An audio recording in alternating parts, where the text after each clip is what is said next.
Bonjour à tous, c'est Thomas de Vox.fr, bienvenue dans ce Ludo Chrono. Aujourd'hui, je vais vous parler de Répliquant. Répliquant, c'est un jeu pour 2 à 4 joueurs qui peut se jouer à partir de 12 ans et pour des parties de 30 à 40 minutes.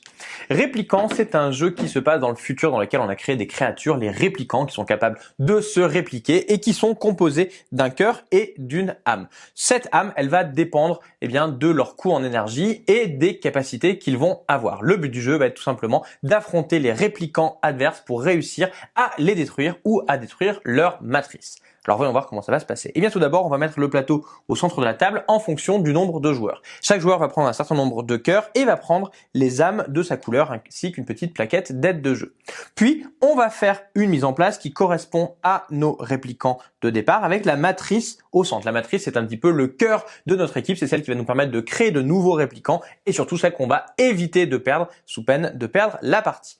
Alors voyons voir ensuite comment la partie va se passer. Les joueurs vont jouer à tour de rôle. Lorsque c'est à moi de jouer, je vais avoir 3 phases à suivre dans mon tour. Première phase, je vais tout simplement gagner 1 d'énergie.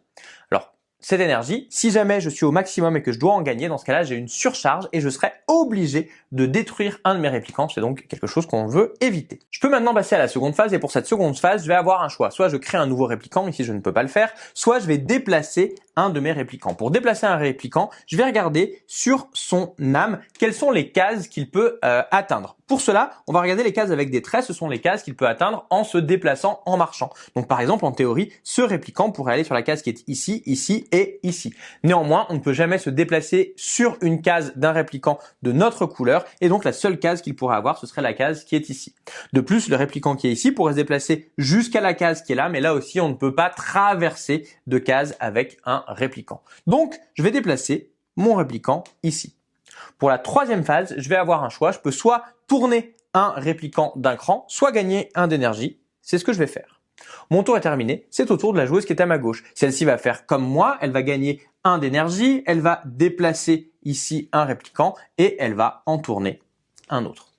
C'est maintenant au tour du troisième joueur qui va gagner une énergie et qui aimerait bien utiliser un autre déplacement, un déplacement un peu particulier, c'est le déplacement de saut. En effet, sur la matrice par exemple, on a un petit rond qui indique que l'on va pouvoir sauter sur une case, c'est-à-dire passer par-dessus d'autres répliquants. Donc par exemple, il pourrait sauter pour aller sur la case qui est ici. Néanmoins, il ne peut pas le faire. À chaque fois qu'on déplace notre matrice, celle-ci ne peut pas se mettre sur une case qui est menacée par un répliquant adverse, c'est-à-dire qu'on ne peut pas se mettre en position où un répliquant adverse nous mangerait la matrice dès le tour suivant. Donc le joueur va choisir de faire un autre déplacement, il va se déplacer de cette façon et il va choisir ici de tourner sa matrice. La matrice peut être jouée comme n'importe quel répliquant.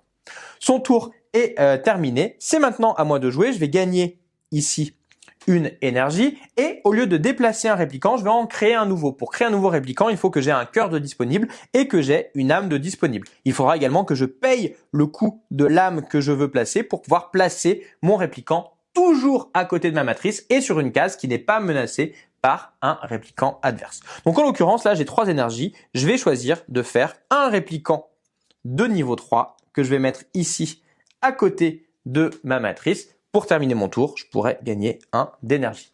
Alors, il est à noter que, comme vous le voyez, les répliquants vont être de plus en plus forts en fonction qu'on dépense de l'énergie pour mettre des âmes qui seront puissantes. On aura de plus en plus de déplacements, de sauts et ainsi de suite qui permettront d'attaquer les autres.